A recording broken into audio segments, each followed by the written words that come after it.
Velrin stood before the massive viewing screen, his three eyes fixed on the darkness of space. The observation station hummed quietly around him. He had been watching this sector for 6 planetary rotations now, waiting for the humans to arrive. They would come. They always came. The Ascended Collective had ruled the galaxy for over 10,000 cycles. They had absorbed hundreds of species into their empire. Some joined willingly. Others needed convincing. None had ever truly resisted for long. The mathematics of war were simple. When faced with superior numbers and technology, intelligent beings surrendered. It was logical. It was expected. Humans, Velrin had learned, did not follow expectations. 3 weeks ago, the collective had made what seemed like a minor tactical decision. A human colony world called New Haven sat in a strategic location. The collective needed that location for their supply routes. They had offered the humans relocation assistance, generous compensation, and new worlds to settle. The humans had refused, so the collective had taken New Haven by force. The operation had been textbook perfect, minimal casualties on both sides. The human colonists were detained safely, treated well according to all protocols.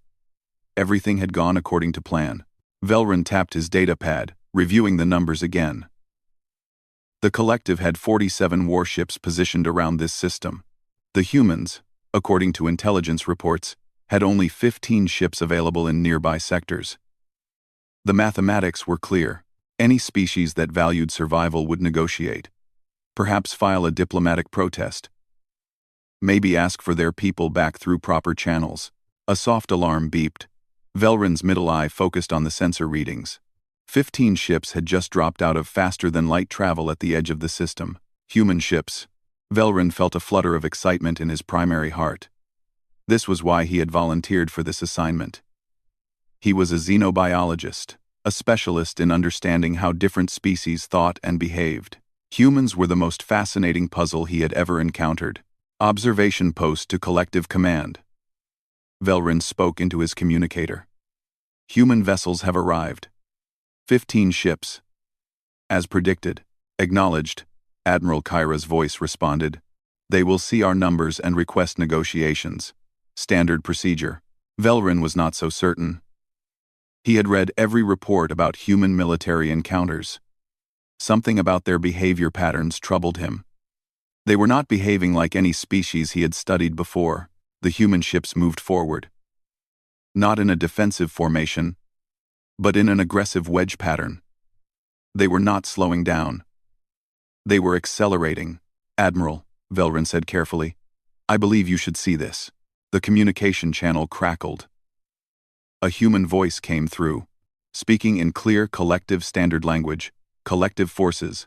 This is Commander Jinho of the Human Alliance Fleet. You have 47 ships. We have 15. The mathematics say you should win easily. Velrin leaned forward. This human commander was acknowledging the disparity. Good. He was being logical. Perhaps negotiations would proceed smoothly after all. But you made a mistake, Commander Jinho continued. His voice was calm, almost conversational. You took our people.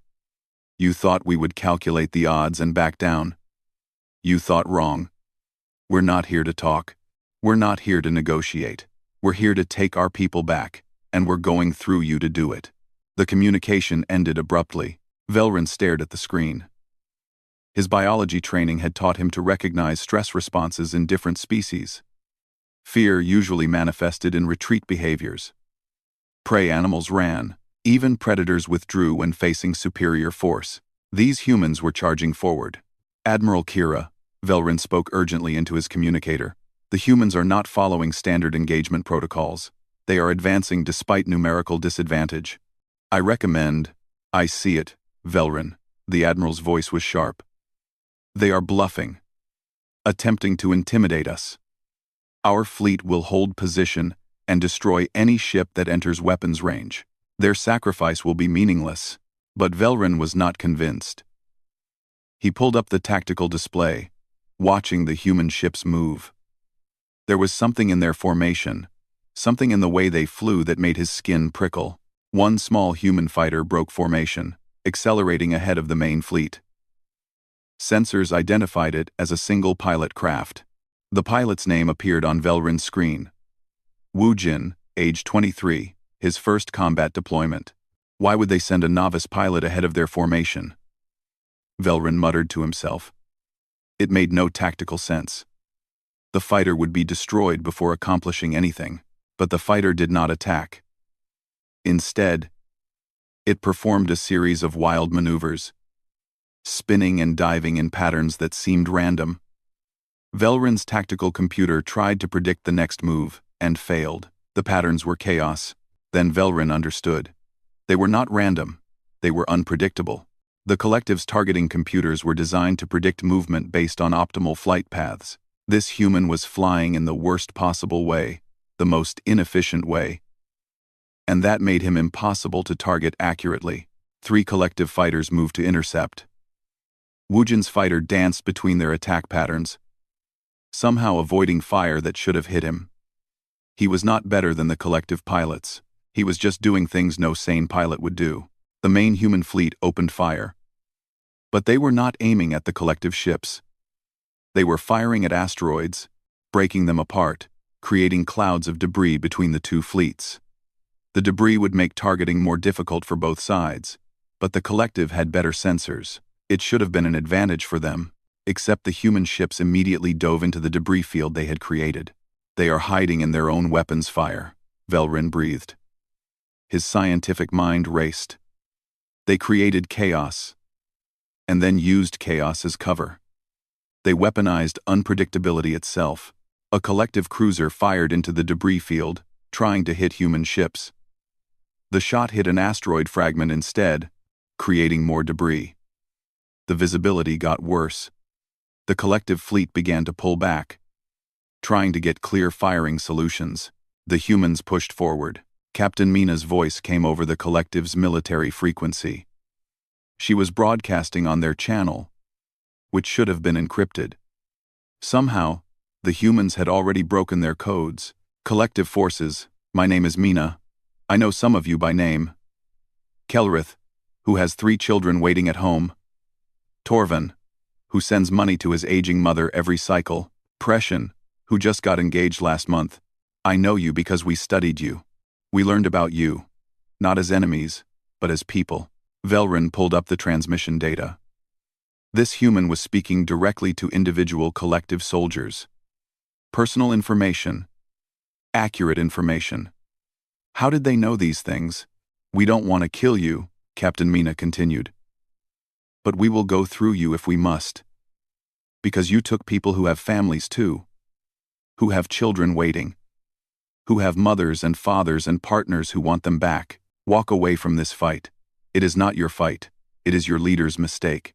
Do not die for their mistake. 3 collective escort ships powered down their weapons. Then 5 more. They were not retreating, but they were refusing to fight. Admiral Kyra's voice roared over the command channel. Hold your positions. Any ship that stands down will be court-martialed. But 6 more ships went dark. Velrin watched in amazement. The battle had barely started, and the collective fleet was already fracturing. Not because of superior firepower. Not because of better tactics. Because the humans had made it personal. Commander Jinho's fleet was now within close range. His flagship, damaged from the debris field navigation, its hull scarred and venting atmosphere from 3 places, moved to the front of the formation. Collective command. Jinho's voice came through again. We are coming for our people. Every second you delay is a second we get closer. Every shot you fire is a shot we will answer. You have 47 ships. We have 15. But we only need to want this more than you do. And we do. Velrin recorded everything, his scientific instruments capturing data at maximum capacity. His people had studied warfare for millennia. They had perfected it, made it into a science, an art of mathematical precision. These humans were doing something else entirely. They were not fighting a war. They were fighting with their entire being, with emotion and logic twisted together in ways Velrin's species had evolved past ages ago. And as he watched the collective fleet hesitate, watched their formations waver, watched doubt spread through their ranks like poison, Velrun understood something terrifying. The humans were going to win. Not because they were stronger, not because they were smarter, but because they had already decided they would accept no other outcome. The battle had just begun, and Velrun could already see how it would end. The battle had been raging for 6 hours, and Velrun had filled 20 data files with observations that made no sense according to any warfare doctrine in the collective archives. The human ship, designated as Engineering Support Vessel, had just done something impossible. Velrun watched as the ship, heavily damaged and listing to one side, suddenly changed course. Instead of retreating to repair, it accelerated toward a collective destroyer. "What is that ship doing?" Admiral Kyra demanded over the command channel. "Why is a support vessel attacking?" Velrun enhanced the image. He could see the name painted on the hull. Tejo's Wrench. A strange name for a military vessel. The ship's reactor was running hot, far beyond safe limits. Structural integrity was failing. Then the engineering ship opened its cargo bay doors. Instead of repairing equipment, the bay was full of explosives. "It is a bomb," Velrun said quietly. They turned their repair ship into a weapon. The engineering vessel rammed the collective destroyer at full speed. The explosion tore through both ships. The destroyer broke apart. Tejo's ship disintegrated completely. Velrun pulled up the crew manifest for the engineering vessel. 15 humans had been aboard. 15 humans who had chosen to die to take out one enemy ship. The mathematics were terrible. 15 lives for one ship. Any logical species would consider that an unacceptable trade. But 3 more damaged human ships immediately changed course, mimicking the same tactic. "They are teaching each other," Velrun breathed. "One crew shows a tactic works, and others immediately adopt it. They share knowledge through sacrifice." The collective fleet began spreading out, trying to avoid the suicide ships, but that was exactly what the humans wanted. The tight formation broke apart. Now the human fighters could slip between the larger ships. Wujin's fighter, somehow still intact, wove through the collective formation, like a needle through cloth. He was not trying to destroy ships. He was disabling their communication arrays with precise shots. Each ship he hit became isolated, unable to coordinate with the fleet. Admiral Kyra's voice was sharp with frustration. "All ships, maintain formation. Do not let them divide us." But it was too late. The formation was already broken. A new signal appeared on Velrun's sensors. A small ship, medical designation, was landing on an asteroid between the two fleets. The asteroid was directly in the combat zone, taking fire from both sides. Why would they land a medical ship in the middle of a battle? Velrun wondered aloud. He enhanced the visual feed. Humans in medical uniforms were setting up equipment on the asteroid surface. They were building a hospital. In the middle of active combat, the medical ship's broadcast came through on all frequencies. "This is Field Surgeon Hana of the Human Medical Corps. We are establishing a neutral medical station on asteroid K-47.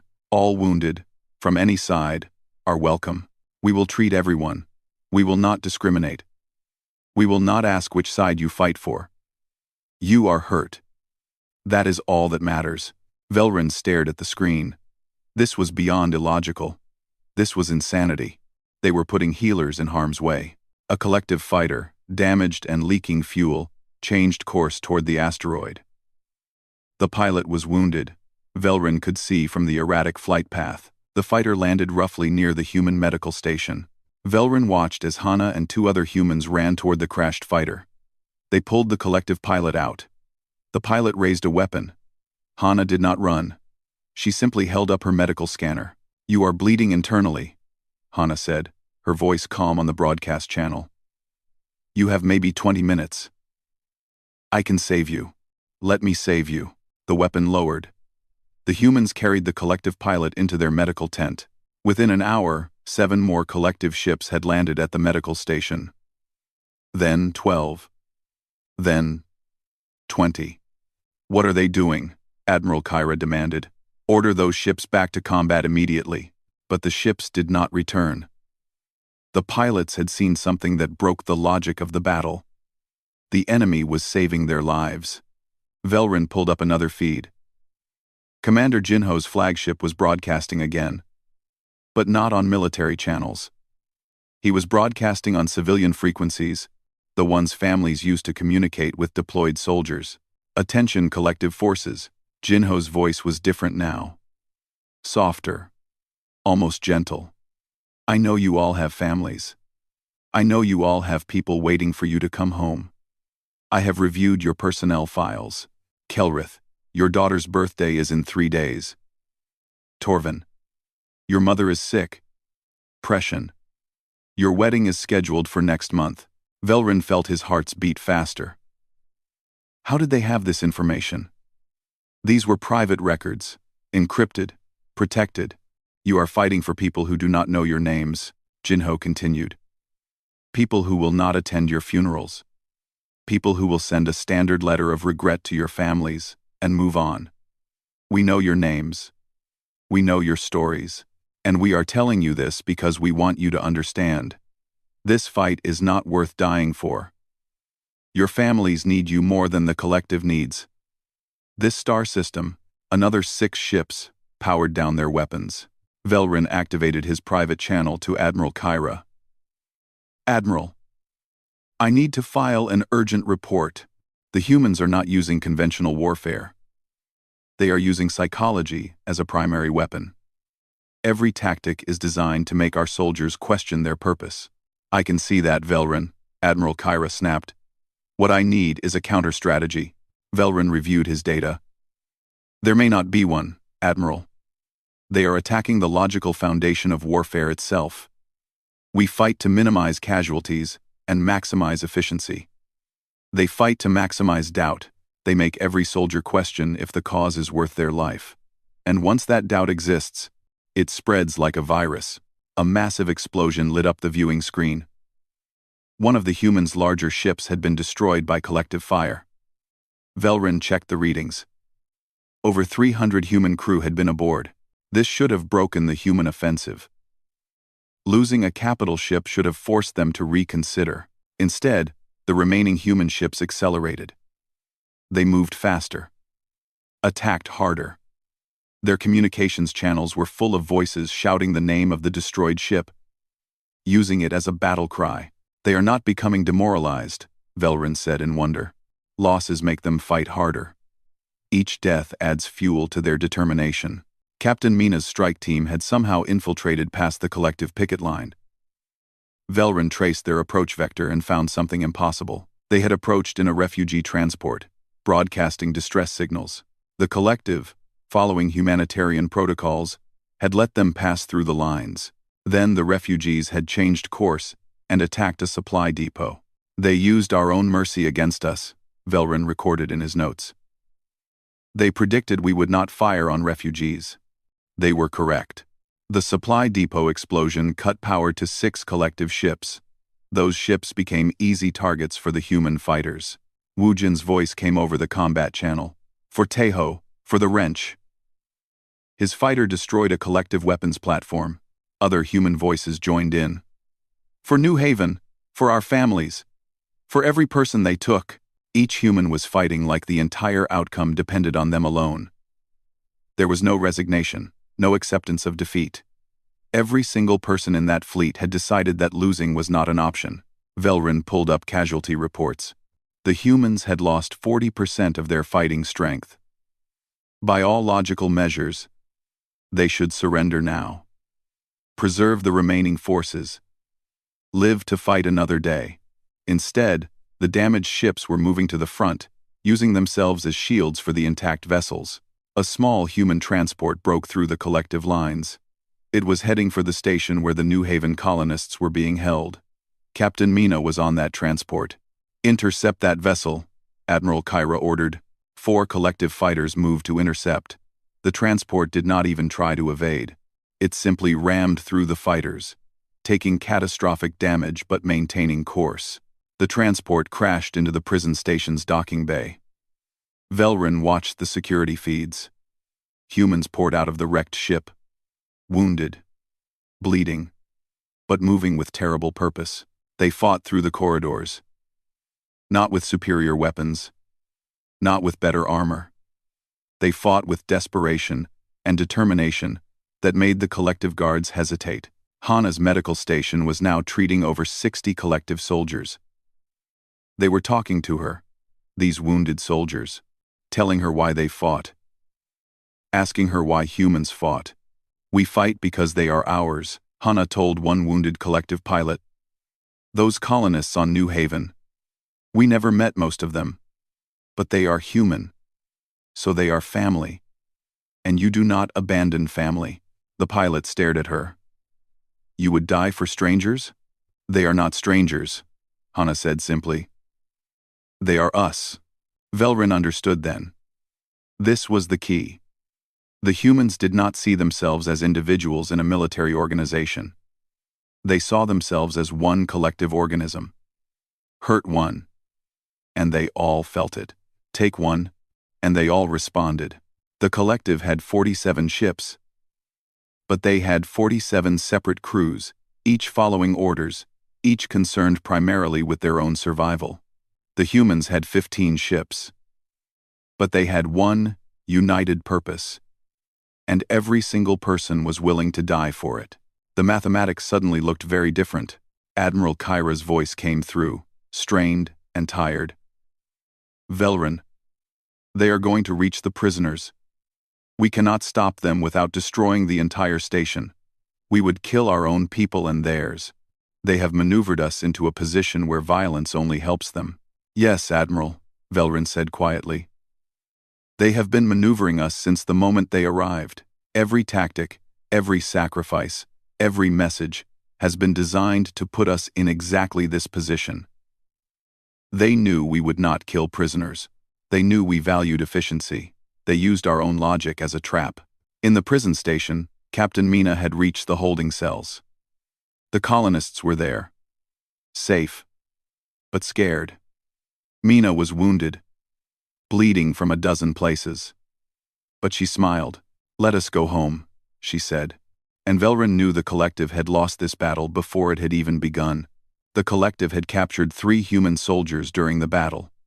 Velrin observed them through the security feeds. Curious about how humans would behave in captivity, logic suggested they would be demoralized, defeated. Their rescue mission had failed. Their ships were heavily damaged. They were prisoners now. One of the captured soldiers was named Do-Yun. He was young, maybe 25 standard years. He had been injured during the fighting, and the collective medical team had treated his wounds according to protocol. He should have been grateful. He should have been cooperative. Instead, he was singing. "What is he doing?" the guard asked Velrin over the communication channel. "Is this some kind of psychological defense mechanism?" Velrin listened to the translation. The song was about home, about family, about never giving up. It was simple, almost childlike. But Do-Yun sang it loud enough for all the guards to hear. After 2 hours, one of the guards was humming the melody. Velrin watched, fascinated, as Do-Yun talked to his captors. He asked them about their lives, where they came from, what they did before joining the military. He listened to their answers with genuine interest. He made them laugh with simple jokes. He shared stories about his own childhood. By the end of the first day, the guards were bringing him extra food. "This is impossible," Velrin recorded in his notes. "The prisoner is subverting his captors through simple kindness and empathy. He is making them see him as a person, not an enemy. And once they see him as a person, they cannot treat him as an enemy." On the second day, Do-Yun convinced a guard named Pelrix to show him pictures of Pelrix's family. They spent an hour talking about Pelrix's daughter, who wanted to be a scientist. Do-Yun told Pelrix about human universities, how education worked in human space. "Your daughter would love human space," Do-Yun said casually. "We have exchange programs, students from different species learning together. If there was peace between our people, she could study there." Pelrix was quiet for a long time. "There will not be peace. Our leaders want this territory." "Do your leaders have daughters?" Do-yoon asked. Do they know what it is like to miss a child's birthday because they are fighting a war? On the third day, Pelrix left Do-yoon's cell door unlocked for 10 minutes. It looked like an accident. It was not. Meanwhile, on New Haven, the collective occupation was falling apart. Velrin had access to the reports from the surface. On paper, everything was proceeding according to plan. The colony was secured.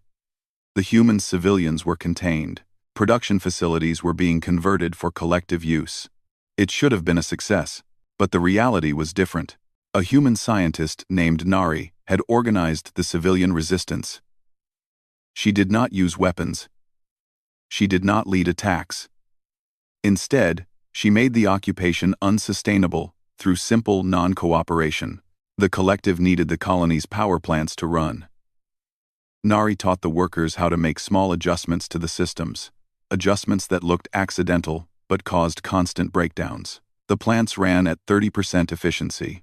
The collective needed the spaceport to bring in supplies. Nari organized the ground crews to work slowly, to misplace cargo, to make tiny errors that added hours to every operation. The spaceport handled 1/3 of its normal traffic. The collective needed local workers to maintain infrastructure. Nari convinced them to work to rule, following every single regulation exactly, never taking initiative. Productivity dropped by 60%. Every collective soldier needed 3 support personnel to function. Every patrol needed backup patrols, because humans would vanish into the city the moment guards looked away. Every secure building had to be guarded constantly, because humans would sabotage it the moment it was left unattended. The occupation required 5 times more personnel than projected. And the humans were not being violent. They were just being difficult. They are not fighting us, the occupation commander reported to Admiral Kyra. They are making us fight ourselves. We spend all our resources just maintaining control. We accomplish nothing else. Velrin studied the resistance patterns. This was the same strategy as the battle. Make the enemy expend energy on everything except their goal. Exhaust them, frustrate them, make them question if the prize is worth the cost. Human intelligence officer Sora was coordinating the resistance from outside the colony. The collective had tried to jam her communications. She switched to old-style radio broadcasts. They tried to track her location. She moved constantly, never staying in one place. They tried to intercept her messages. She used codes that changed every hour, but more importantly, she was broadcasting to the collective soldiers themselves. Attention collective occupation forces, Sora's voice came through on multiple frequencies. You have been on New Haven for 23 days. In that time, you have accomplished nothing. You spend your days chasing civilians who do not want you here. You miss messages from your families. You eat cold rations. You sleep in uncomfortable barracks. And for what? So your leaders can claim they control this world? But do they control it? Or are you just prisoners here, same as us? The message was simple, but it planted seeds of doubt. Velrin watched the psychological reports from the occupation force. Morale was dropping. Discipline was failing. Soldiers were arguing with officers. Some were refusing orders. Back at the prison facility, Do-yoon had made friends with 7 guards. They talked during shift changes. They shared meals. They played simple games to pass the time. Do-yoon learned their names, their fears, their hopes, and then he started asking questions. Pelrix, why are you here? Fighting for this territory? Orders, Pelrix said simply. But why did your leaders give those orders? What will they do with this territory once they have it? Pelrix did not have an answer. My leaders sent me here to rescue my people, Do-yoon said quietly. I know why I fight. Do you? These conversations spread through the guard force like fire. Guards started asking their officers why they were fighting. Officers could not give satisfying answers. Because we were ordered to, was not enough anymore. Captain Mina's strike team had escaped the prison station with some of the colonists, but she had been wounded badly. She was at Hana's medical station now, recovering alongside collective soldiers. She talked to them. Not with anger. Not with hatred. She asked them about their homes. She told them about Earth, about human colonies, about how humanity had spread across the stars. "We are not so different," she told a collective pilot who had lost his leg in the fighting. "We all want to live. We all want our families safe. We all want to go home. The only difference is, your leaders told you to come here. Ours told us to defend what was already ours." The pilot thought about this. "If we stop fighting, what happens?" "You go home," Mina said simply. "You see your family. You live your life. Is that not better than dying here?" Woojin's fighter group was down to 3 operational craft, but they continued fighting. Not with the goal of victory anymore, but with the goal of making the collective uncomfortable. They appeared in random locations, struck targets that had no strategic value, then vanished. They were not winning battles. They were winning attention. Every collective ship that chased them was a ship not protecting important targets.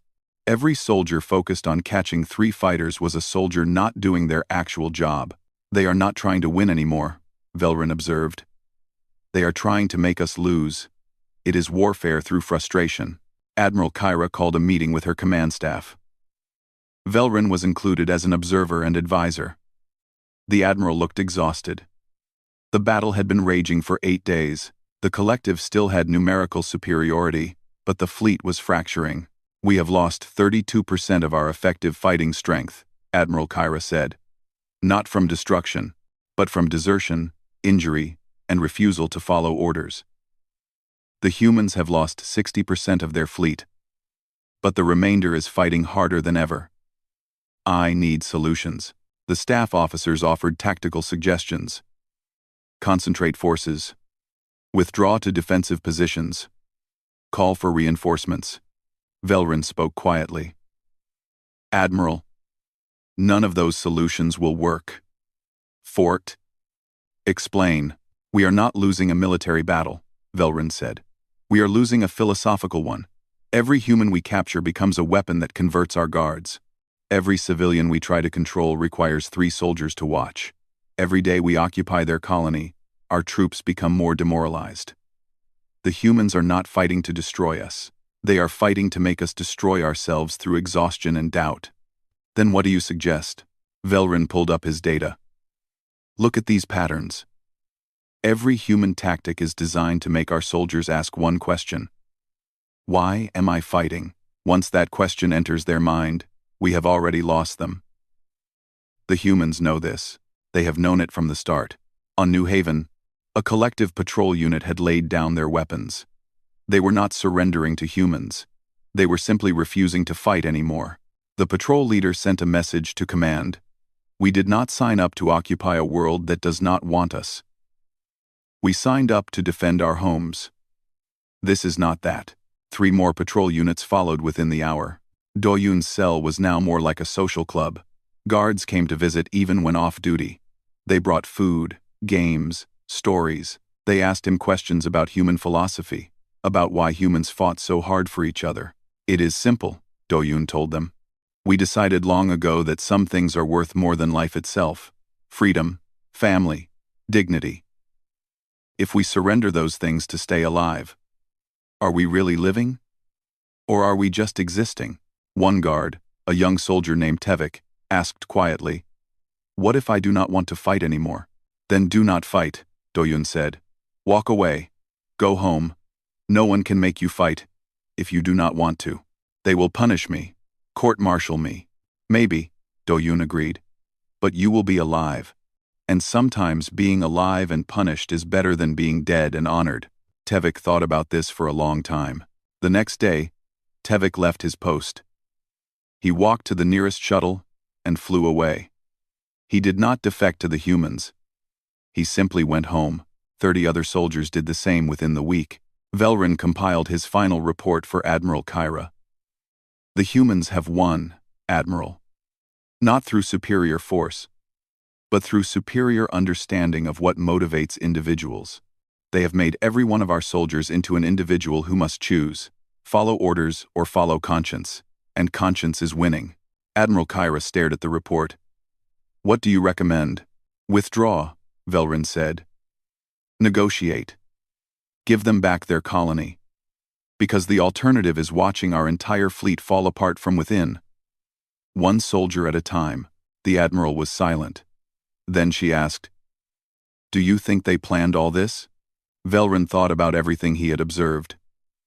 The tactics, the psychology, the careful manipulation of every situation. Yes, Admiral, I believe they planned this from the moment we took their colony.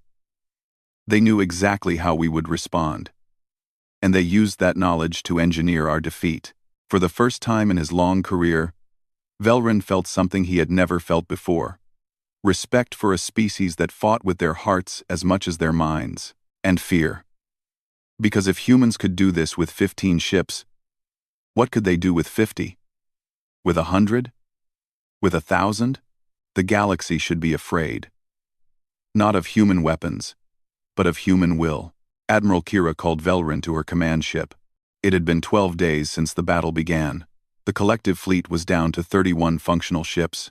The human fleet had 7. By every measure, the collective should still win, but no one believed that anymore. "I need you to find their weakness," Admiral Kira said without preamble. "You are a xenobiologist. You study how species think. There must be something. Some fear. Some pressure point. Something that will make them stop." Velrin had been expecting this request. He pulled up his research files. "I have studied every human communication we have intercepted. I have analyzed their behavior patterns. I have interviewed the soldiers we captured before they turned our guards to their side. And they are afraid, Admiral." Kira leaned forward. "Finally, fear is something we can use." "What do they fear?" "Everything," Velrin said quietly. "They fear death. They fear pain. They fear losing their people. They fear failure. But here is what you must understand. Human fear does not cause retreat. It causes escalation." He pulled up a recording. It was Commander Jinho's private log, intercepted by collective intelligence. The human commander sat alone in his quarters, his face lined with exhaustion. "We have lost 417 people." Jinho's voice was rough. "I know their names. I approved their deployment. Every one of them is on my conscience. Every family that gets a notification of death, I am responsible. So I have to make sure their sacrifice means something. I have to make sure we win. Because if we lose, then they died for nothing. And I cannot live with that." Velrin paused the recording. "Do you see, Admiral? His fear of losing people does not make him cautious. It makes him desperate to ensure victory at any cost, because not winning would make their deaths meaningless." Kira frowned. "That is illogical.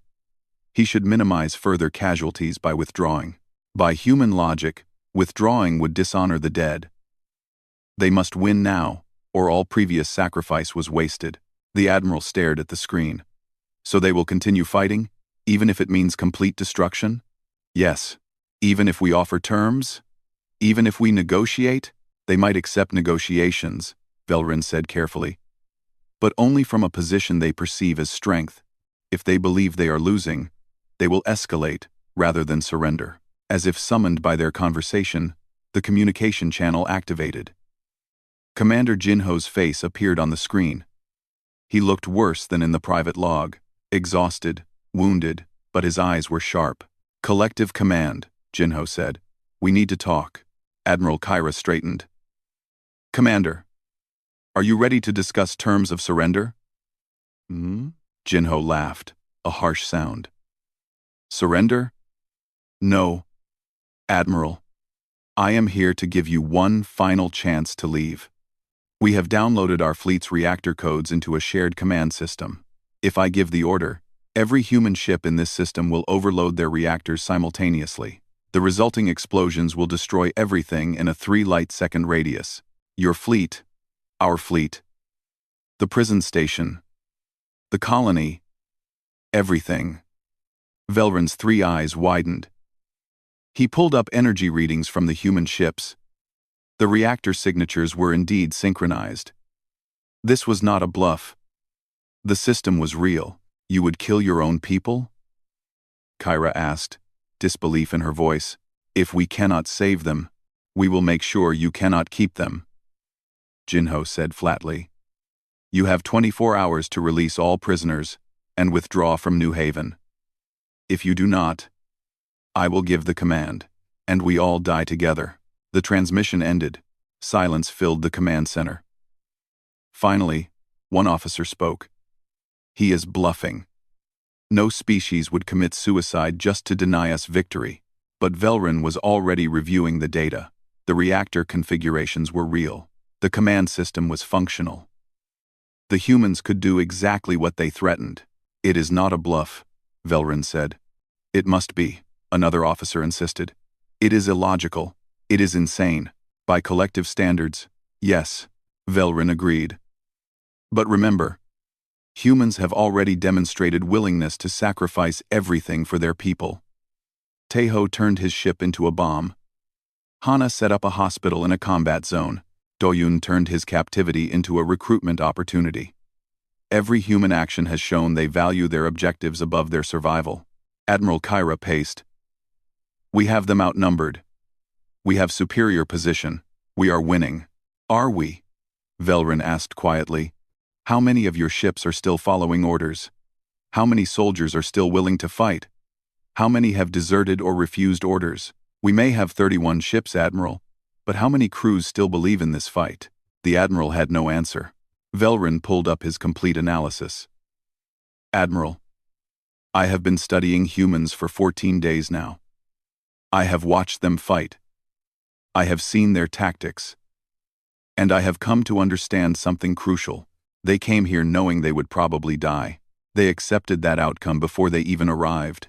But they decided that dying while trying is better than living with surrender. That fundamental difference in mindset means they have already won the psychological war. So you believe they will actually destroy everything? Yes, Velrin said. And I believe they will do it with clear conscience, because in their moral framework, they will have given us every chance to do the right thing. Time passed. 16 hours into Jinho's deadline, Wujin's fighter group launched another raid. 3 fighters against a collective supply depot. They were not trying to win. They were proving they still had the will to fight. 19 hours in, Sora broadcast another message to the collective troops.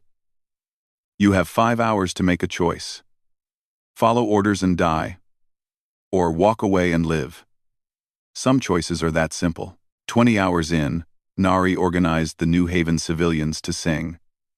Thousands of voices, singing together. Songs of home, of resistance, of hope. The collective occupation forces had to listen. Some of them started crying. 22 hours in, Doyun asked his guard friends one question. If this station explodes in 2 hours, what would you regret most? Following orders? Or not seeing your family again? 4 guards deserted immediately. 23 hours into the deadline, Admiral Kyra called a command conference. Every officer present could see the energy readings from the human ships. The reactors were building toward critical levels. The humans were preparing to execute their threat. Options, Kyra demanded. We could destroy their remaining ships before they detonate, one officer suggested. That would trigger automatic detonation, Velrin warned. The system is designed to activate if communication is lost. Destroying the ships accelerates the outcome. We could jam their communications, prevent the command from going through. They would interpret that as hostile action and detonate manually, Velrin said. Then we withdraw beyond the blast radius. And abandon our troops on the surface? Abandon the prisoners? The humans would detonate anyway out of spite. Every option led to the same place. Death. Admiral Kyra looked at Velrin. You have studied them most closely. Will they really do it? Velrin thought about everything he had witnessed. The ship that turned itself into a bomb. The medic who set up a hospital in Crossfire. The pilot who flew impossible patterns because survival was less important than mission success. The prisoner who befriended his guards. The scientist who organized resistance through nonviolence. The intelligence officer who broadcast hope. The commander who carried the weight of every death on his conscience. Yes, Velrin said. They will do it. Because from their perspective, some things are worse than death. Living as cowards is one of those things. Abandoning their people is another.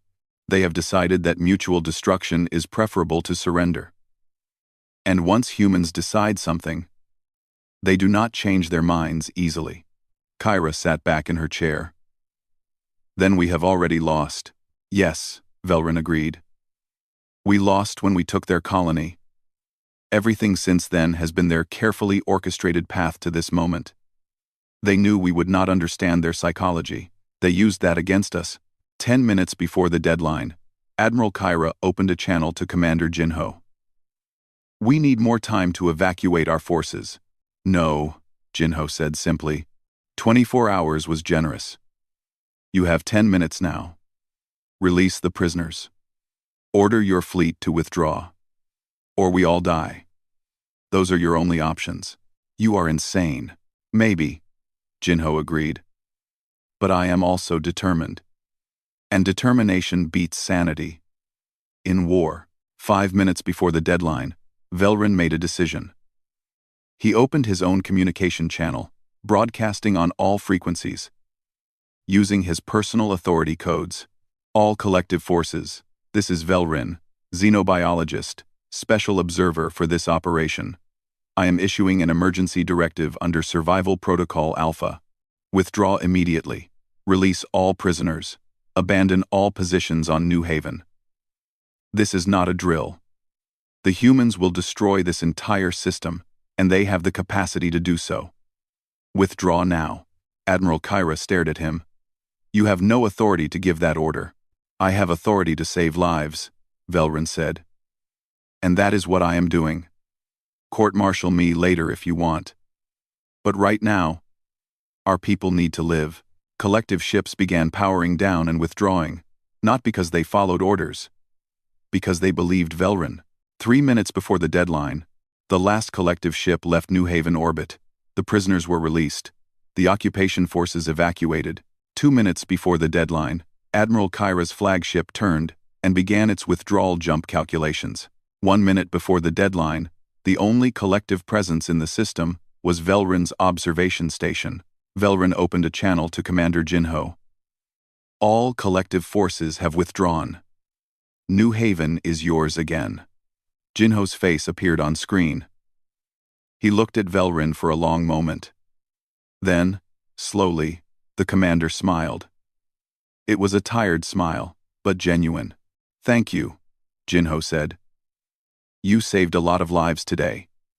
Yours and mine. Will you stand down your reactor overload? Velrin asked. Already done, Jinho said. I gave the order 2 minutes ago. Velrin felt his heart skip. So you would have actually done it? We counted down to 0 in 8 different battles in my career, Jinho said quietly. I stopped the countdown at 1 second twice before. You withdrew with 60 seconds remaining. That was plenty of time. But what if we had not withdrawn? Jinho's smile faded. Then we would all be dead, and New Haven would be free. Either outcome was acceptable to us. Velrin understood then. The humans had not been bluffing, but they had also given every possible chance for a peaceful resolution. They had engineered a situation where the only logical choice was the one they wanted, and they had been willing to die to prove they were serious. You are terrifying, Velrin said. We are human, Jinho replied.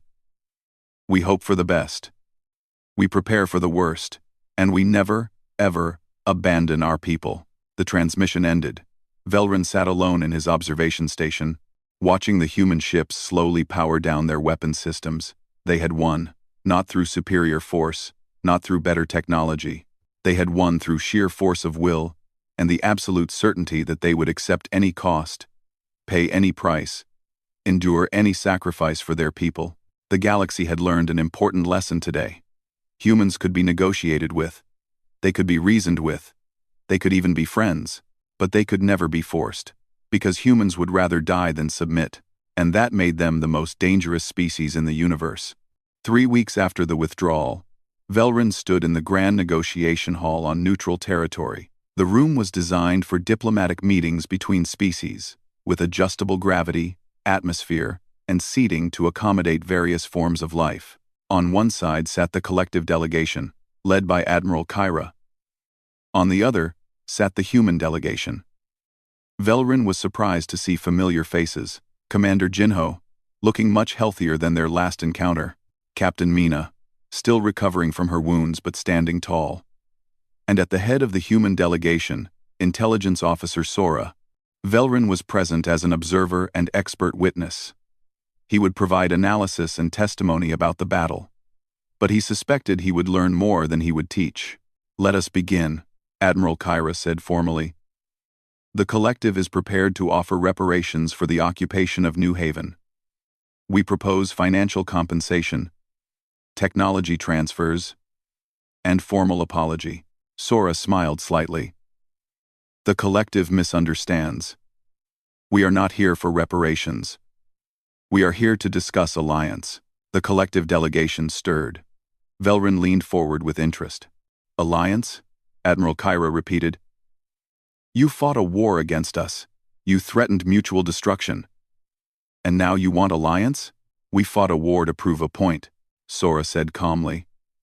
"The point was that humanity cannot be conquered, cannot be intimidated, cannot be forced. But we can be friends. We can be partners. We can be allies, if you approach us with respect." Jinho spoke up. "Admiral, let me be clear. We never wanted war with the collective. We admire your civilization, your technology, your organization, but we will not be absorbed into your empire. We will not become subjects. We will only join as equals." "The collective does not have equals," one of the collective diplomats said stiffly. "We have members, and we have non-members." "Then it is time you learn to have equals," Captain Mina said.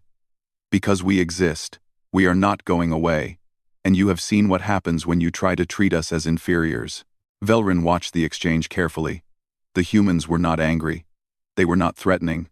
They were simply stating facts. They had proven their point on the battlefield. Now they were offering an alternative path. Sora pulled up a holographic display. "We studied your civilization for over a decade before this conflict. We knew your psychology. We knew how you thought. We knew you would attack New Haven because the location was strategically valuable to you. We let you take it." Admiral Kyra's eyes widened. "You let us? We could have reinforced the colony," Sora explained. "We could have positioned military assets there. But we chose not to. Because we needed you to attack. We needed to show you what happens when you underestimate humanity. This was never about New Haven. It was about establishing the framework for future relations." Velrin felt his understanding shift. The entire battle had been a demonstration. A lesson taught in blood and sacrifice. "You sacrificed hundreds of your own people for a political message?" one collective officer asked, horrified. "No," Jinho said quietly. "We sacrificed hundreds of our people to save millions in the future. If we had let you take New Haven without response, you would have taken another colony. And another. Eventually, we would have had to fight a much larger war, with much greater casualties. Better to fight now, on our terms, and establish that humanity will not be conquered." "But you risked total destruction," Admiral Kyra said. "The reactor overload would have killed everyone." "Yes," Jinho agreed. "But it would have also sent a message to every other species in the galaxy. Do not attack humanity, because we will make it cost more than you are willing to pay." That message was worth dying for. Nari, the scientist from New Haven, stood up. She had been quiet until now. "I want to share something with the collective delegation. During the occupation, I studied your soldiers. I talked to them. I learned about them. They were not monsters. They were people following orders. Good people. Most of them. People who missed their families. People who questioned whether this was right." She pulled up her own data. 63% of your occupation force experienced moral distress about the mission. 47% actively helped civilians in small ways. 32% refused at least one order because they felt it was unjust. Your soldiers are not machines. They are people with consciences. And we knew that. We used that. Not to hurt them, but to help them see they were on the wrong side of this fight. One of the collective diplomats spoke up, his voice uncertain. You manipulated our troops. We appealed to their better nature, Nari corrected gently. There is a difference. We did not lie to them. We did not trick them. We simply reminded them that they were people, not just soldiers. And people have choices. Velrin stood and requested permission to speak. Both delegations nodded. I have spent weeks studying this conflict, Velrin said. I have reviewed every battle, every tactic, every communication, and I have reached a conclusion that I must share. The collective lost this war before it began, because we did not understand what we were fighting. He pulled up his research files. We thought we were fighting a military force. We were wrong. We were fighting a philosophy. Humans do not separate their military from their society. Every human is a defender. Every civilian is a soldier if needed. Every individual sees themselves as personally responsible for their species' survival. He showed footage of Teho's ship, turning itself into a bomb, of Hana's medical station in the combat zone, of Doyun befriending his guards, of Wujin flying impossible patterns. These are not trained warriors following doctrine, Velrin continued. These are ordinary people who decided that some things are worth dying for. And once a human decides something is worth dying for, they become unstoppable, not because they are fearless, but because they have calculated that the cost of surrender is higher than the cost of death. Admiral Kyra listened quietly. Then she asked, So, what do you recommend? Alliance, Velrin said simply, not because we are forced to, but because humans make better friends than enemies. They are loyal to those who earn their loyalty. They are fierce in defense of those they consider allies, and they have proven they have the will to back up their commitments with action. Sora nodded. That is what we are proposing. A mutual defense pact. We will defend collective territory as if it were our own. In return, you defend ours. We share technology, culture, trade. We become partners. And if we refuse? One collective diplomat asked. Then we remain separate, Sora said. We will not attack you. We will not seek war. But we will defend ourselves if attacked. And you have seen what that defense looks like. You have seen what it costs us, and what it costs you. The negotiation continued for hours. Details were hammered out. Terms were debated. But Velrin could see the outcome was never in doubt. The collective would agree. They had to. During a break, Velrin approached Jinho privately. Commander, I have a question. When you gave that countdown, when you threatened to destroy everything, would you really have done it? Jinho looked at him for a long moment. Yes. I would have given the order at 0. And I would have lived with that choice for the rest of my life. However long or short that was, because letting my people remain captive, letting the collective believe they could take what they wanted from us, that would have been worse than death. That would have been surrender, and surrender was never an option. But so many would have died. Yes, Jinho agreed. And I would have carried that weight. Every commander does. Every leader does. We make choices that cost lives. The question is not whether people die. People always die. The question is whether they die for something meaningful. Whether their sacrifice achieves something lasting. My people who died in that battle, they died proving that humanity cannot be conquered. That is meaningful. That is lasting. Velrin thought about his own species. The collective avoided casualties, avoided sacrifice. They fought efficiently, logically, minimizing risk. It had made them powerful, but it had also made them predictable, and humans had exploited that predictability. I met a human in your medical station, Velrin said. A medic named Hana. She told me something I did not understand at the time. She said, "We are not fearless. We are terrified. But we decided some things are worse than death." What did she mean? Jinho smiled sadly. She meant that humans are not brave because we do not feel fear. We feel fear just as much as anyone. But we have decided that living as cowards is worse than dying as heroes. That abandoning our values is worse than dying for them. That betraying our people is worse than dying beside them.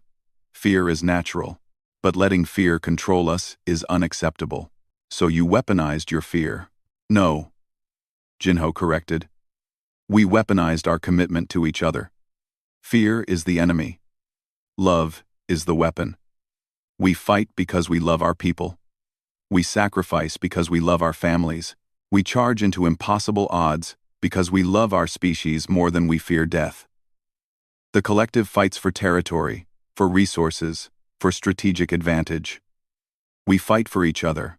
That is why we win. The negotiations concluded 2 days later. The treaty was signed. The collective and humanity would be allies. Trade would flow. Technology would be shared. Cultural exchanges would begin. But more importantly, the treaty included one crucial clause.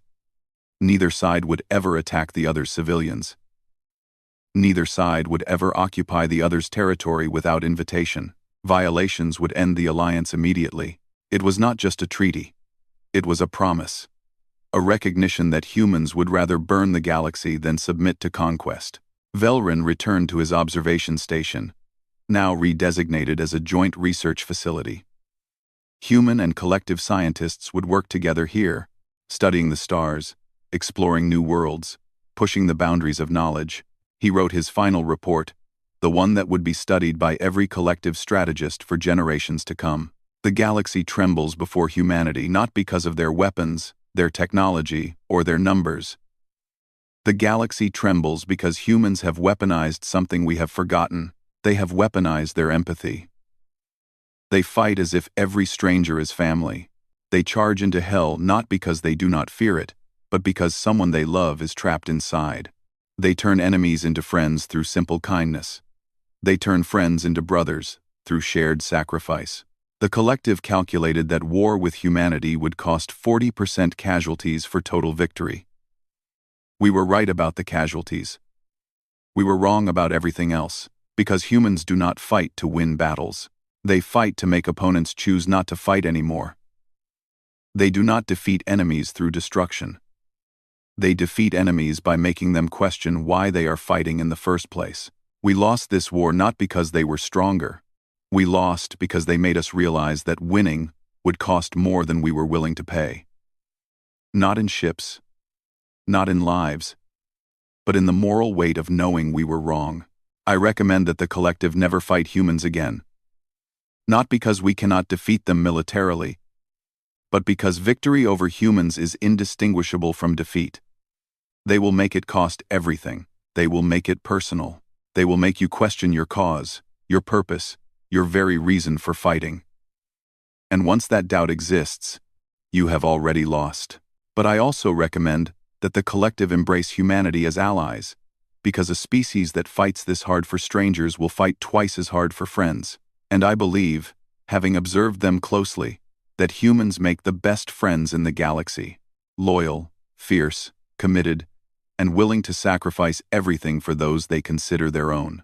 The treaty we signed is not just a political agreement. It is an acknowledgement that humans are not a threat to be neutralized. They are a force to be respected, a people to be understood, an ally to be treasured. The galaxy trembles before them.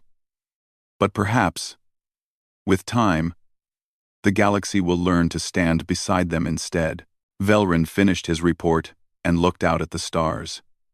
In the distance, he could see human ships and collective ships training together, learning from each other, building something new. He thought about Jinho's words. About fighting for love instead of fear. About choosing to stand for principles, even when it meant certain death. About the terrible, beautiful, terrifying strength of a species that would rather die together than surrender alone. For the first time in his long life, Velrin understood what it meant to feel hope. Real hope, not the logical expectation of favorable outcomes, but the emotional commitment to a better future, regardless of the odds. He was learning from humans. They were teaching him what his species had forgotten in their thousands of years of logical civilization. Some things were worth dying for. And therefore, some things were worth living for. The observation station hummed quietly around him. In the mess hall, human and collective scientists shared a meal. Swapping stories, building friendships, Velrin smiled with all three of his eyes and returned to his work. There was much to learn. And now, thanks to humanity, they had time to learn it.